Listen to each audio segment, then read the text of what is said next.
ko ci ndox bi dama yoroon ñetti saako ceeb bi.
Mamadou Lecor est le délégué de quartier de Yeumbeul Ouest 3A. Il s'installe dans le quartier en 1977 avec son épouse. Ici, il a bercé ses petits-enfants. En plus de 30 ans, beaucoup d'eau a coulé sous les ponts. Mais qui aurait pensé qu'un jour, celle de la nappe jaillirait du sous-sol pour faire basculer son quotidien dans une atmosphère non seulement défavorable à un bien-être, mais peu digne d'un être humain.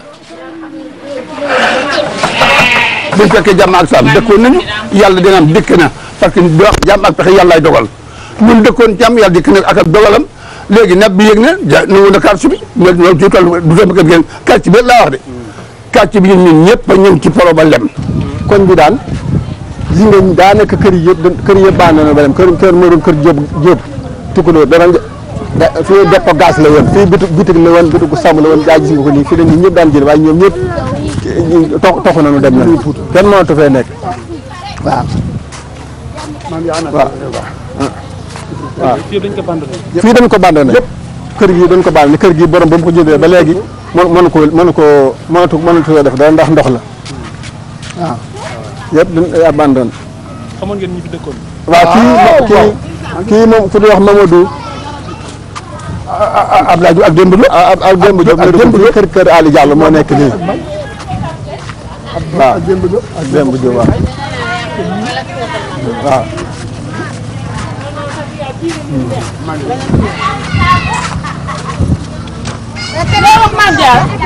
tëli bi daal yaakaar ni bis boo xam ne xëy na pare na ni ñu ko bëgg a liggéeyee xëy na mu yàlla def mën lu am solution mën koo dimbali. waaw fii la ñuy defar waaw. lii cium nii fële la ñu nekkoon daa gannaaw ñu doon gas fii moo tax ñu déplacé ñëw fii. su ñu toll si 2 semaines rek nag si 2 semaines rek lañ toll waaw waaye nag ñu ngi ko def bassin de rotation bi ñu ngi fii. waaw kii sama kër xarit la Matar Sall moom toujours dama koy woo di ko expliquer affaire bi ni mu demee moo la léegi Castor la dëkk léegi. Bon, comme vous l'avez si bien constaté, c'est dans le cadre du projet qui est le projet de gestion des eaux pluviales, un projet de l'État financé par la Banque mondiale qui est en train de se réaliser dans ce quartier. Cet ouvrage va permettre le quartier d'évacuer très rapidement les eaux vers le canal qui est en train d'être construit ici dans la commune d'arrondissement de Wakhinane Nimzatt. Comme je l'avais si bien dit tantôt, que ce quartier est porté en califourchon entre la commune d'arrondissement de Wakhinane Nimzatt et celle de Yeumbeul Nord, qui est un quartier dans Yeumbeul Nord, mais cet ouvrage lui concerne directement parce que cet ouvrage va lui permettre de connecter ces eaux directement vers l'émissaire qui va se déverser vers le bassin de Wakhinane. Espoir qui ne suscite pourtant pas une quelconque euphorie chez les populations, et ce malgré le calvaire qui dure depuis 2005. Wakhinane attend de voir, car depuis, l'on a cessé de lui faire miroiter un meilleur cadre de vie. En tout cas, le quartier a été maintes fois recensé par le plan Jaxaay. Présentement, jusqu'à présent, il n'y a aucune maison qui a été amenée à Jaxaay. Sinon, c'est une famille qui a été évacuée en 2005, vers le camp de Thiaroye, qui a bénéficié d'un logement Jaxaay. Sinon, tout le quartier est là, sans pour autant, il y a aucune maison qui a été attribuée à Jaxaay. Oh, ça va?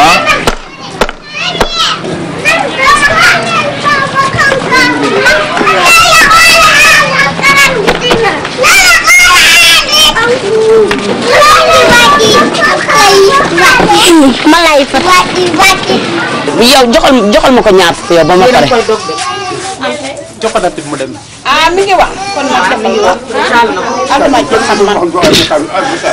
waaw léegi li ñu jànkoonteel ci ndox mi moom lañ leen di wax foo xamee ne xiin na amatuñu sunu sago ndax néeg yi day senn bu ci nekk day senn dégg nga ko ndox mi day ball ci suuf ndox mi day ball man damay jaay jën waaye bu heure bu xiinee dootuma dem fenn ndax du ma wóoloo dem bala may ñëw fekk la ma amoon nekk si yow néew ci ñaari mbubb wala ñetti mbubb ma fekk ko mu fees del la comme ndox dégg nga ko de gis nga ëtt bi fu muy tawee ñun ñëppay génn ñoo ngi bale benn xale nag du ñu nangu mu génn ndax day daanu fii ci ndox mi tànk la ñuy def ñun ñëppay bokk génn di tànk waaw dañuy tànk bu ñu tànkee bala ngay wëlbatiku fekk ko mu fees del la waaw ñun de moom lañ nekkee ci ndox mi.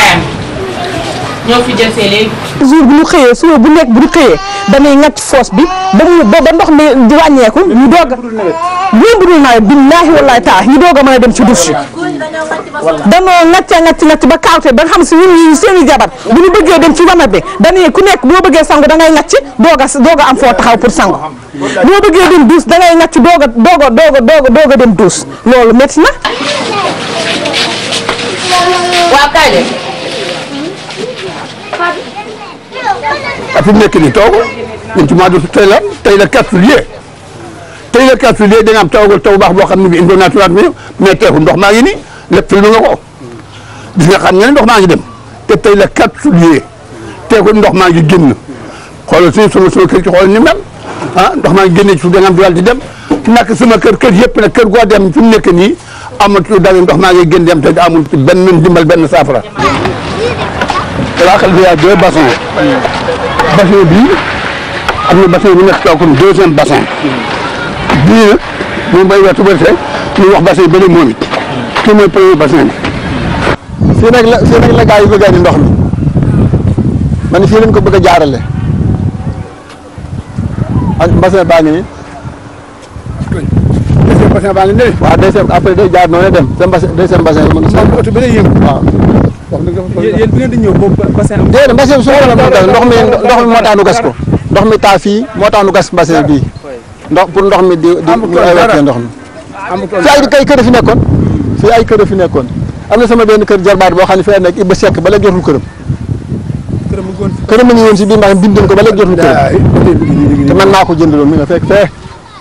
kër yi dañ ko dindi pour gas wala.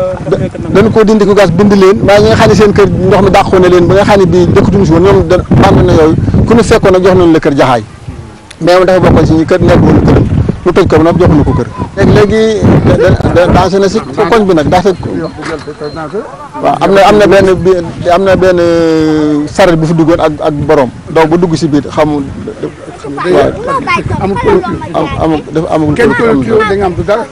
kii xëy fi dugg a dee nga. dugg fi dugg a dee nga. waaw dàq nañ fi ab. waaye nag travaux yaa ngi fi xëy na bala ñuy dem ñoom daan ku la war a collecter xëy na. dàq nañ fi benn waay dégg nga ab bëri la. bu ñu dugg ci bassin bi dégg nga mais alkaati yi ñoom dugg ci ba dàqante moom ba jàpp ko. waaw. deuxième bassin bi nga fekk moom foofu yëngu. bu demee bu feesee day ji nga téew bële bu bassin bi feesee day dugg sa téew bële di jàll di dem. léegi fii ay problème yoo ak yooyu. am na yoo waaw am na yoo. waaye xam nga day wax dëgg yàlla kooku ñoom yàlla ci wàllu ni ma xam. moo tax ñuy jot na ay moustiquaires si nawet. ay sibbiru koy leen am di nga yaa di choléra yaa tout même choléra am na fi. même choléra am na fii ma lay wax nii.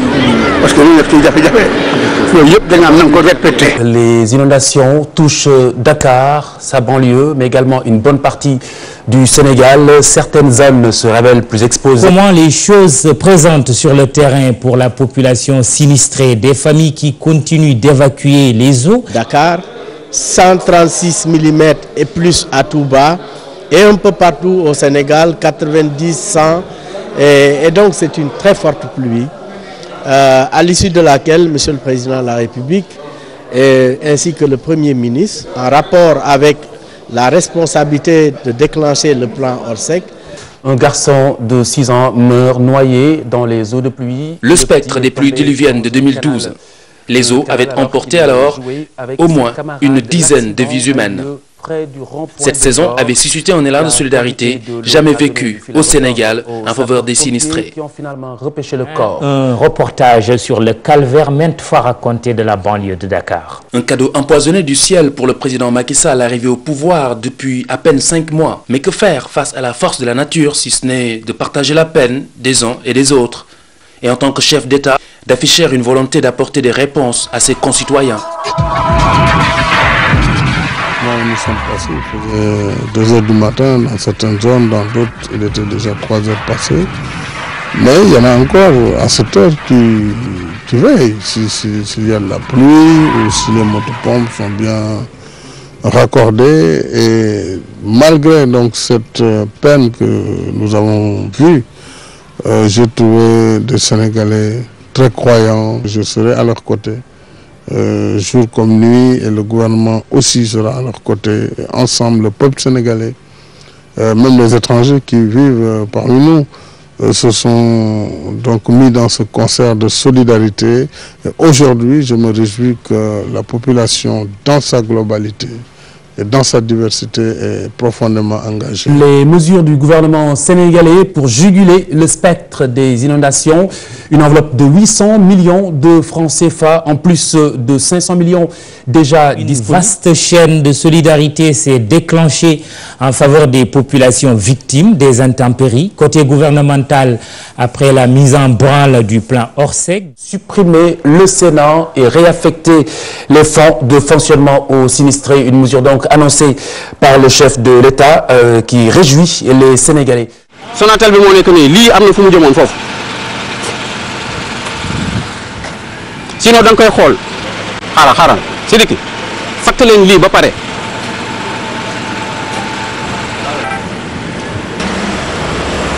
Abdoul Aziz Gueye, ingénieur polytechnicien. Bon, là nous sommes sous-traitants de CSE, la compagnie sahélienne d'entreprise. Nous travaillons dans le cadre du programme décennal de lutte contre les inondations. Donc nous sommes en train de réaliser un ouvrage d'évacuation des eaux pluviales dans le cadre de ce programme. Bon, il y a plusieurs PME comme moi qui travaillent sous le contrôle de CSE dans le cadre de ce lot qui veut traiter la zone de Ouest Foire. Ce qu'ils essayent de faire, c'est vraiment de trouver disons classiquement un chemin pour permettre à l'eau de quitter la route de l'aéroport, toute la zone de la route de l'aéroport, et l'envoyer vers un grand ouvrage collecteur vers la foire, derrière la station Elton. Et cet ouvrage va se connecter à un ouvrage réalisé à Philippe Maguilène Senghor et qui traversera maintenant la zone de Yoff pour aller en mer.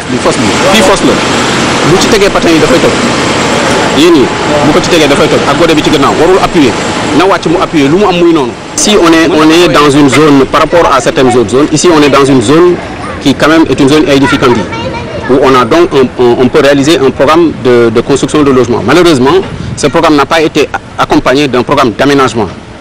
L'aménagement au sens ingénieur du terme, c'est-à-dire de la réalisation d'un certain nombre d'ouvrages qui permettent l'évacuation des eaux de ruissellement. Bon, vous savez que classiquement, quand vous construisez, vous augmentez l'imperméabilisation de surface. Donc vous augmentez la circulation de surface pendant les phénomènes pluvieux. Maintenant, ce programme d'urbanisme doit être accompagné d'un programme de réalisation d'infrastructures d'assainissement. Et malheureusement, ces infrastructures d'évacuation des eaux pluviales n'ont jamais été réalisées. Ce qui fait que l'eau a essayé de trouver un chemin, et quelquefois au détriment des habitants et des usagers. C'est peu de dire que les pluies torrentielles qui se sont abattues hier dans la capitale ont fait des dégâts, à l'image du poste de santé Philippe Maguilène Senghor, complètement inondé.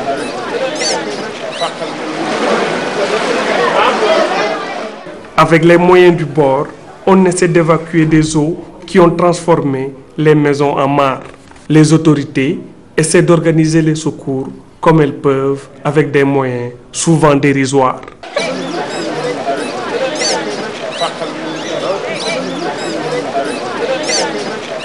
À l'image de cette voiture coincée sous les eaux, les habitants de Yoff, avec les pluies diluviennes qui se sont abattues hier sur la capitale, ont l'impression d'être pris au piège. Ce sera certainement une somme de solutions qui pourront être mises en adéquation. Il faudra à la fois faire de la restructuration de quartier, là où des gens doivent quitter, parce qu'ils sont dans des points bas, ils sont dans des zones non édificantes. Wakhinane est assez symptomatique de ces zones, parce que le nom en Wolof signifie que vous creusez à quelques centimètres pour boire. Donc c'est naturellement une zone non édificante. Wakhinane Nimzatt, bon, si on parle de cette commune d'arrondissement, Badionar et toute cette zone, c'est un ancien lit de marigot. Donc qui dit lit de marigot dit un substrat relativement imperméable pour permettre de stocker les eaux. Et c'est à la suite de la sécheresse de 1973 que toutes ces zones se sont asséchées. Et que ces zones ont été, j'allais dire, occupées naturellement par les populations migrantes qui avaient besoin d'espace pour se loger. Maintenant, le retour des pluies, combiné à l'arrêt du pompage des forages de SDE dans le compartiment de Thiaroye, a entraîné une remontée de la nappe et donc une inondation, un engorgement souterrain de l'eau quasi permanent. Ce qui fait que dès que vous avez quelques millimètres de flotte, l'eau ne peut plus circuler. bu tawee ndox mi day li tax ndox mi day jaar nii defal boppam bassin ba léegi nag bu fekkonte ni bi sànc bi yàlla def na nii nu koy kon ne yàlla dimbali ko ndox mi doon dem bu ñu dimbali woon si loolu dana baax. Man sama kër a ngi nii nga kër gaa ngi nii fii mooy kër gi dama ko sëkk ràmbali ko dagg gis nga dama dagg porte yi kar yi ma karoon mi ngi si suuf léegi dama see rek 40 centimètres sëkku ko sonn naa si trop waaye nag bu fekkente ni sànc bii nga xam ne andi nañ ko fi te nga xam ne mi ngi dox nii dañoo bëgg ndox mi yëpp bu tawee mu mën a jaar dem sa bassin ba bu ñu ko defee daanu mën a nekk suñu kër ndaxte li ñu am fii si néeg bu ñu ko bëggee jox yeneen du ñu am sàmbari toll noonu fen te borom jobal nañu man maa ngi fi dugg 1975 75 ba léegi maa ngi fi. dama la bi may ñëw quartier bi moom même suuf si dañ si doon mën a tibb sax di ko liggéeyee weex tàll la defoon man fii dama daan dugal sama oto fii ñi nga gaaras bi fii gaz laa ko defoon dama fi doon dugal sama oto fii.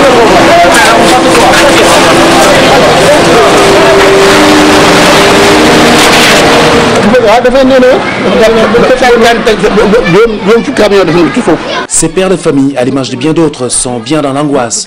Les pluies diluviennes de 2012 ont provoqué un traumatisme qui refait surface à l'approche de l'hivernage. Seulement, dans cette zone de Wakhinane, ce qui ressemble au stigmate d'une attaque du ciel n'en est pas une justement, et les populations le savent. Mais parfois, l'attachement au lieu semble plus fort que tout.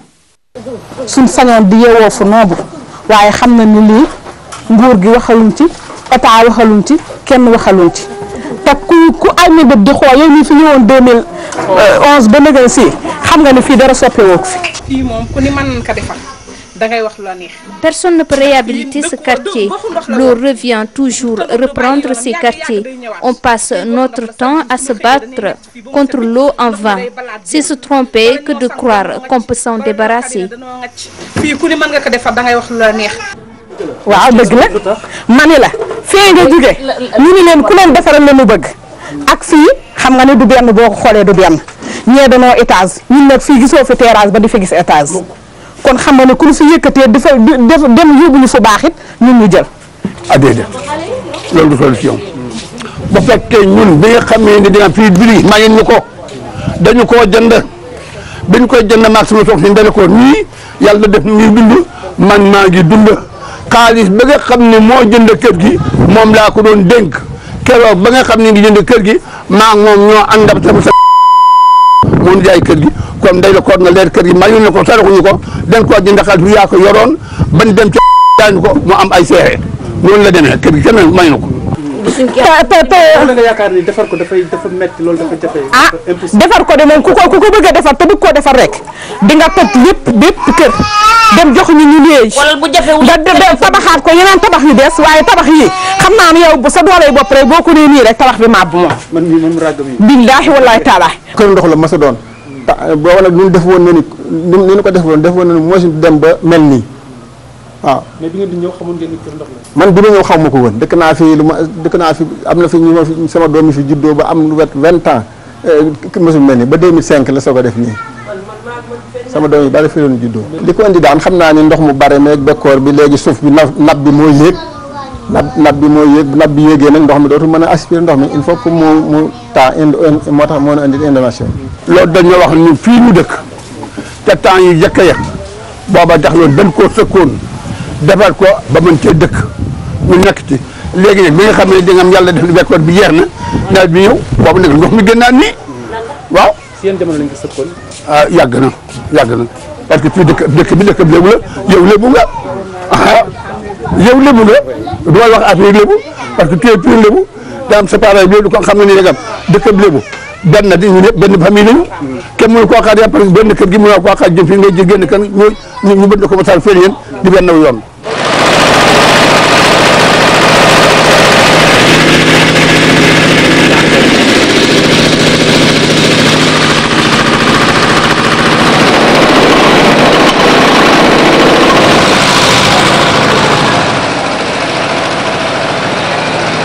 solution bi nga xam ne woon ni saafara comme li nga xam ne moom lañ ko waxee bu fekkee yàlla defee na ko noonu kañ ma am saafara parce que bu mu fi dikkee wax naa la man la ba ngeen fi 2011 ba léegi day am dara nekku fi léegi am na solution xam ne wax ne moom la ñuy def mooy sànc yi bii nga xam ne moom tax ñu wax naa la ko wax ne fekkee day am def nañ canal yi bu ñu ko defee dina attirer ndox ñi nga xam moo nekk ci quartier yi ba quartier boobu bu ko defee kenn ku mën dellu di ko nekk dellu këram mais pour le moment xalaatu saa si damay jëm suñu kër amut loolu moo ci soo fekk yàlla def naa mu tane ñu toog bu tane woon monsieur dana am yenn pexe mais ñëpp sonn na nag moom. mais pexe yi taxu bokk si daal.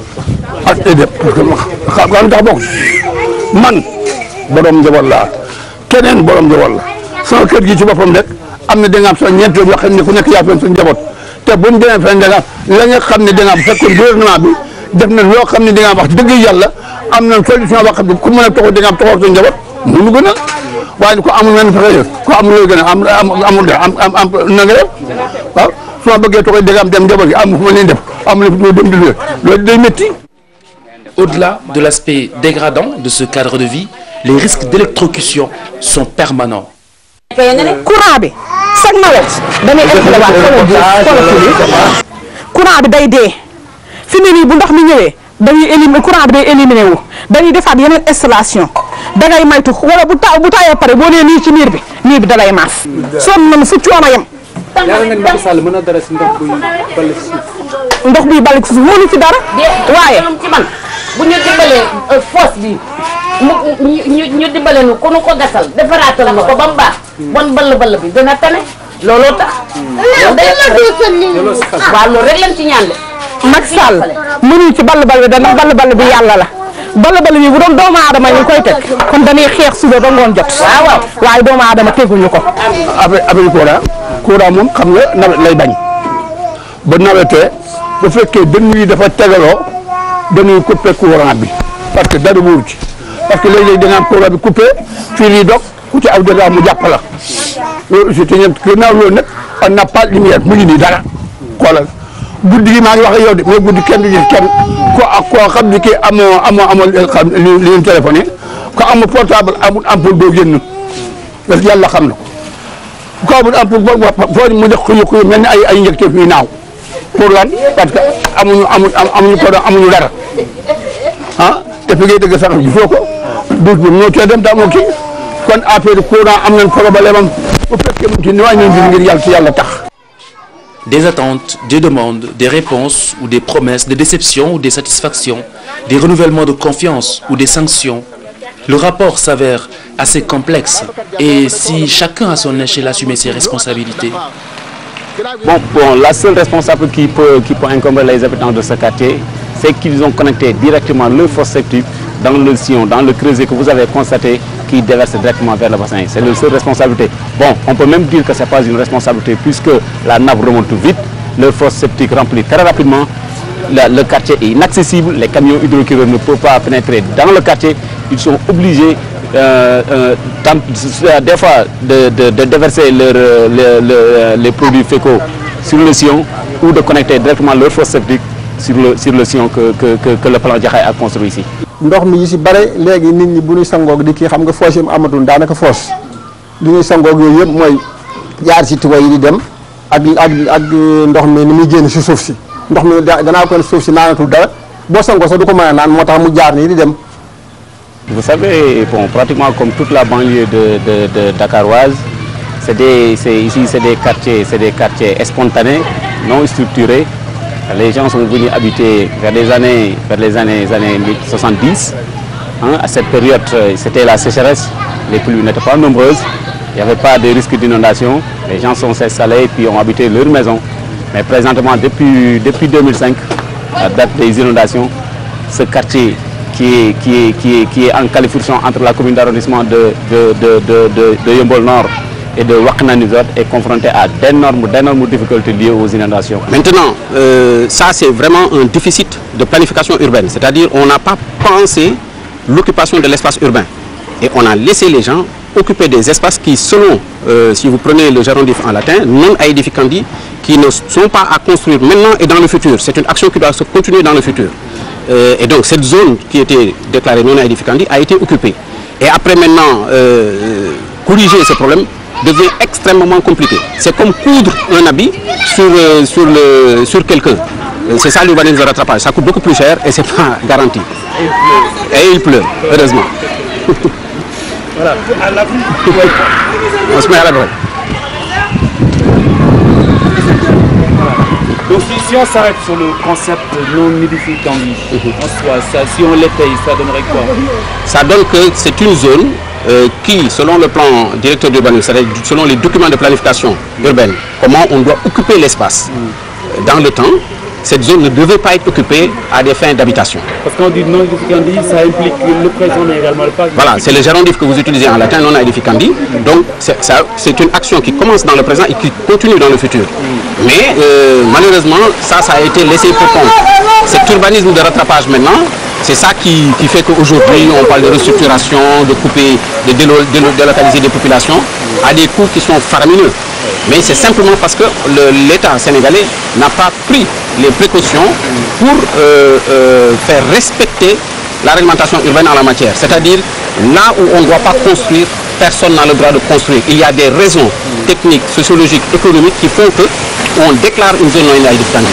amul nuñ ko saafara waaw bu fekkoon ne mënoon noo defaraat fosse bi dindi ko ah waaye ku ne siiwee loo togg ah loo def ci sa kër doo tal ab fosse waaw loolu la loolu dong de moo nu sonal.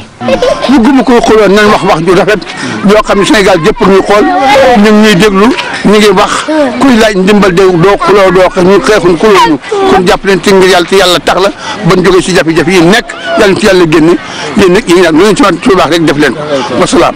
Quand vous faites du rattrapage, vous faites du rattrapage. Vous n'êtes pas sûr, vous n'avez pas de garantie de résultat. En tout cas, vous n'aurez pas le résultat maximal. Donc, je pense que ce que l'État est en train de faire, c'est essayer d'alléger la souffrance des populations, mais en termes réels, le courage politique aurait voulu que nous puissions dire à ces gens-là que ici, c'est pas pour habiter. On ne pourra jamais résoudre l'ensemble, la totalité des problèmes qui se posent ici. Les forages du compartiment de Thiaroye, les forages de la SD ont été arrêtés du fait de la pollution de la nappe par les nitrates qui viennent des fosses septiques, qui viennent des habitations. Donc c'est un problème extrêmement complexe. Il ne s'agit pas, chaque fois que vous résolvez un bout du problème, vous en aggravez un autre. Donc le problème est multiforme. Maintenant, il s'agit peut-être de trouver avec les populations, les élus, les imams, toutes les forces vives, comment résoudre ces problèmes. Mais il m'est d'avis qu'il serait plus simple de les relocaliser dans des zones propres à les accueillir, plutôt que d'essayer de jouer à cache-cache avec soi-même.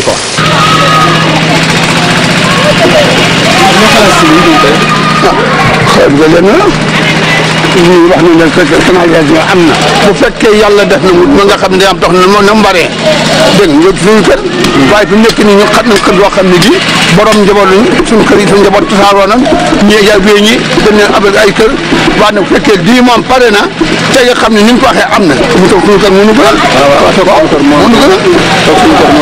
mënu gënal ndax yaatoo yaakaar na duñ ko mën a amul nag ñàkk na pexe ñàkk moom pexe nga xam ki nga xam ne dëkkee métti na Dans cette zone, est due principalement à deux choses. Mais la plus importante, c'est l'arrêt de pompage des forages de la SDE dans le compartiment de Thiaroye. Techniquement, il faut voir le sol comme un réservoir qui est saturé en eau. Et si vous arrêtez les pompages des forages de la SDE, c'est environ 25 000 m3 jour que vous ne prélevez plus des forages. C'est comme si vous rajoutez 25 000 m3 jour dans cette zone, dans cette nappe-là. Et donc, le phénomène qui voulait que pendant la sécheresse, le toit de la nappe baisse, le toit de la nappe ne baisse plus suffisamment. Ce qui fait que vous avez un réservoir dont le volume est faible. Et à la moindre ondée, comme ce qu'on voit aujourd'hui, vous allez avoir une zone qui est saturée. Et donc un écoulement de surface et une inondation. Donc avoir quand même aucune chance, quoi. Je pense que la solution demande quand même un certain courage politique. C'est de dire aux gens que Wakinan, Funi Waki Difanan, nous ne pas